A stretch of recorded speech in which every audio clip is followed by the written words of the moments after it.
Welcome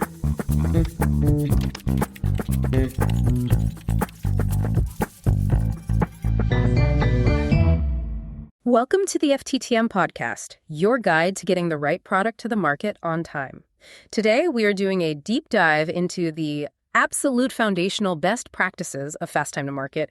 We're digging through decades of research, a lot of it coming out of Silicon Valley from lateral works, to really uncover the secrets that separated the fastest companies from, well, the ones that were always struggling with delays. Right. And our mission here, and this is specifically for you, the learner, is to distill what FTTM truly means in practice. I mean, going fast is a cliche. Delivering the right product at the right time, that's a strategic advantage. Because if your speed comes at the expense of quality, or you strip out so many features that the product is basically irrelevant, then you haven't succeeded. You've just traded a schedule failure for a market failure.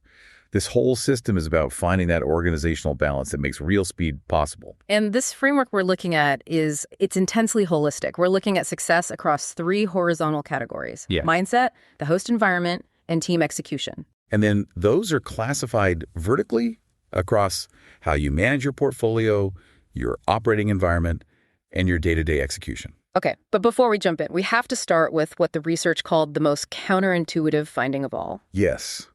When the perpetually slowed teams tried to speed up, they did what seemed logical. They fixed the product spec, and they fixed the market entry date.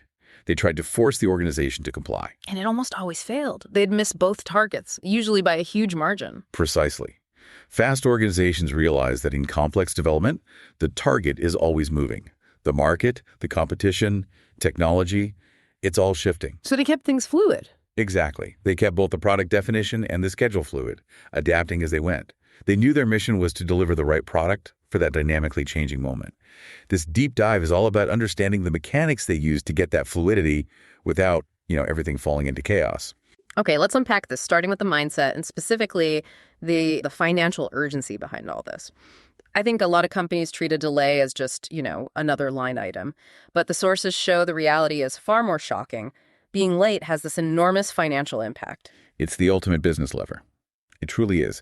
The data proves, pretty unequivocally, that saving time to market gives you way more leverage on your ROI than reducing development cost or, say, cutting the product's bill of materials. So schedule is the most sensitive factor. By far.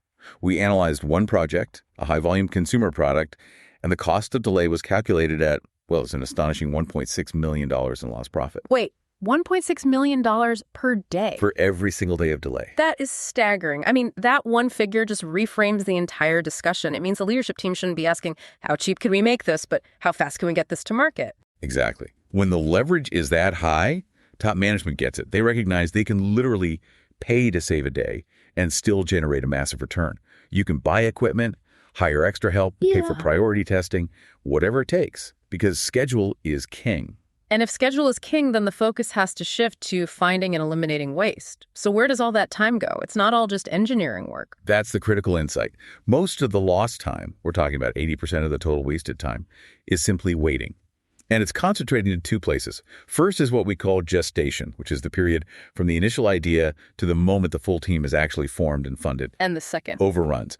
Just the time spent past the original target. Can you talk more about gestation? Why does that take up so much time? Is it just managers debating things? It's largely bureaucratic friction. Waiting for a committee to sign off. Waiting for a key person to finish their last project. Waiting for marketing to finalize numbers.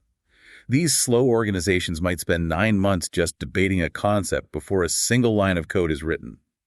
FTTM organizations know every week wasted, there is millions lost on the back end. So the goal is to reduce that waiting. And one of the most interesting mindset shifts here is this idea of intentionally finding problems sooner. We call it accelerating the threshold of pain. In slow, risk-averse cultures, finding a future problem is seen as a negative. You're rocking the boat. The management systems actually reward silence or, blind optimism.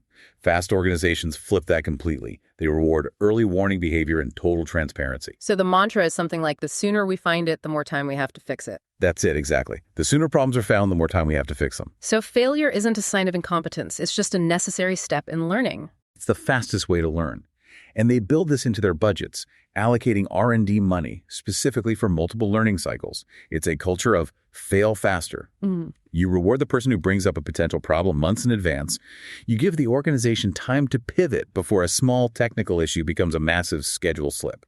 You're basically financially incentivizing honesty about bad news. All right, so if schedule is king, the environment has to support that speed. We've got the mindset down. Let's look at the second pillar, the host environment. First, how do we define the host versus the team? Okay, so the team is the cross-functional group actually building the product. The host is everything outside that team, functional management, the execs, the processes. And the host's role is dual and simple. It must provision provide resources, information, fast guidance. We visualize that as a green arrow flowing in, and it must eliminate, interrupt, stopping, friction, distractions, unnecessary demands. That's the red arrow flowing out. And in slow environments, the host usually does the exact opposite. Precisely. They starve the team of resources or they provide them way too late. And they're constantly interrupting the team to control cost at all costs, totally forgetting that the cost of delay is so much higher. Okay, let's go back to that gestation period. You said a huge amount of time is wasted at the very start, the fuzzy front end. And senior management knows this is a killer. They recognize that up to 100% of your total development time can be lost in this unmanaged FFE. The time from idea to team launch. The best practice is to formalize it, but keep it incredibly short. Assign small, multidisciplinary feasibility teams, always marketing and engineering working together. And they operate in a really narrow time window, maybe less than a few months, to make a hard go or no go decision. Once the project launches, the normal corporate default is to layer on all these structures for control. Heavy phase gate systems, centralized PMOs, all to reduce risk. But that creates bottlenecks, right? It absolutely does. That focus on before-the-fact control creates a risk-averse, interrupt-heavy environment. The FTTM best practice is to systematically dismantle those slow structures and just default to speed. So instead of complex, centralized reviews at every tiny stage, they use lightweight structures and rely on exception reporting. What does that look like in practice, exception reporting? It means if a project is within, say, 25% of its target time and budget, management leaves it completely alone. Only the projects that flag a major exception, a huge potential overrun, get pulled up for review. It pushes control down to the team level where they can make decisions in real time. But wait, if you get rid of those structures, how do you prevent chaos? Isn't it management's job to control the portfolio? It is, but they control it through accountability and rapid feedback, not bureaucracy. You need a system that forces action. This is where the decision system comes in. The classic example is the acronym INDIR. Unless otherwise directed, I intend on. Exactly.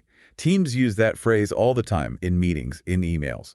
It forces managers to respond instantly, otherwise the team just proceeds. It completely eliminates that deadly delay of waiting 2 weeks for a slot on a manager's calendar. It defaults to action. And that idea of defaulting to action ties directly into team empowerment, which you've quantified on the freedom scale. Right. We use 5 levels, but the fastest teams operate at the very top. Freedom level 1. Act. Routine reporting only. This means that the manager only has after-the-fact control. The team makes a call, they execute, and then they inform the manager in a status update. It's the fastest way to work, but it requires radical trust. And most corporate environments default to what, level 3 or 4? Levels 3, 4, or even 5, where you have to recommend, then take action, ask what to do, or worse, wait until told. All that hierarchical checking, that before-the-fact control, just sucks weeks or months out of the schedule. High FTTM demands level 1 empowerment. Okay, one last piece on the host environment. There's a big shift in how success is even tracked. Most companies stop tracking a product once it's handed off to manufacturing. And that's a false victory. True FTTM teams track the product from the idea phase all the way through to the point it achieves break-even time. The moment when cumulative cash flow turns positive? Exactly. Yeah. This shifts the team's entire focus. They aren't just trying to hit a technical milestone. They're focused on optimizing the entire value stream. They're engineering for manufacturability and profitability, like a little startup. Okay, let's move to the final piece, team execution. The host sets the stage, but the team delivers. We said schedule is king, but how does the team use the schedule as more than just a status report? The schedule becomes a driver, not a reporter. Making schedule king means the team uses it internally to prevent macro slippage. That final deadline never moves right, but within that fixed boundary, They allow for microfluidity. They're constantly challenging each other to find and remove slack, to find new ways to do work in parallel.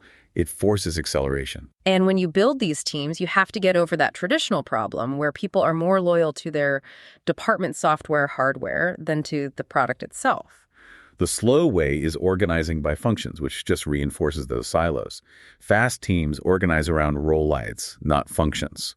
This is often called the heavyweight team model. Can you break down what some of those key roles are? Sure. You need roles that force a lateral system-wide focus.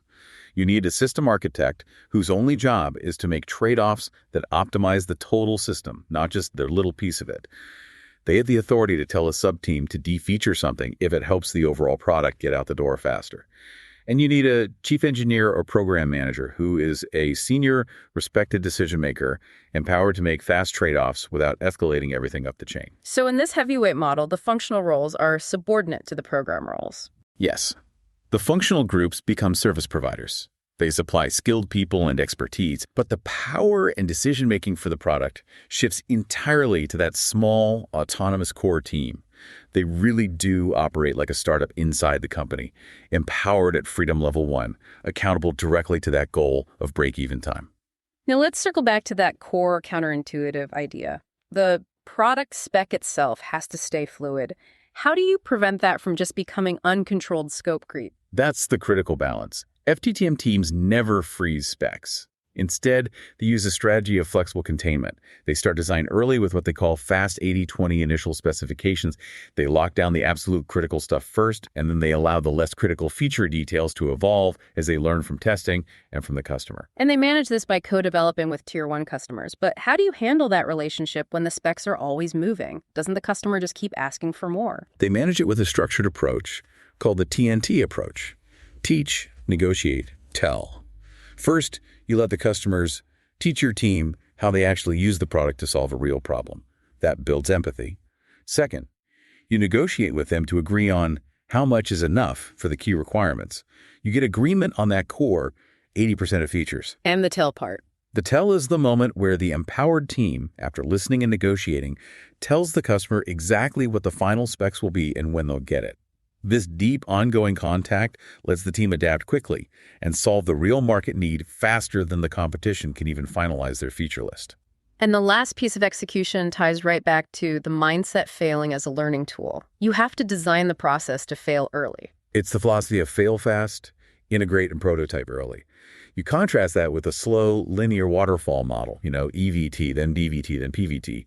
If you find a huge flaw late in DVT, the delay is catastrophic. So the FTTM model is what we'd now call agile or concurrent engineering. What does that look like on the technical side? It means maximizing parallel work and these rapid design test fail cycles. Instead of waiting 4 weeks for the full results of one experiment before you start the next one, you run them concurrently. You start design of experiment 2 based on initial data from number 1, and you might even kick off number 3 with early learnings from both. So you're overlapping the learning cycles. Precisely. This allows for these short intervals of iterative learning, what we call vectoring. The cost of running a few extra experiments in parallel is tiny compared to the lost profits of delay, that $1.6 million a day. You get to an optimized solution so much faster. So what's the big takeaway here? This deep dive shows that true market speed isn't just about trying harder. It's built on a foundation of, completely counterintuitive organizational design. Right. The slow organizations fix the very things that should be fluid, the specs and the dates, and they push the pain of discovery way out into the future. The fast organizations win because they embrace that fluidity. They accelerate failure through early integration and concurrent learning, and they demand accountability through deep empowerment at freedom level 1. And that host environment is so critical. It has to be dedicated to provisioning the teams and just systematically removing friction, treating them like empowered startups. It's a total alignment of mindset, host, and team. And the final provocation for you to think about is this. If the best organizations define success as hitting break-even time, not just a manufacturing handoff, how would your current project planning and your team's daily focus change if your core metric shifted from done on time to cash flow positive on time? Thanks for listening. In future episodes, we'll deep dive into these key best practices and provide practical advice. Until next time.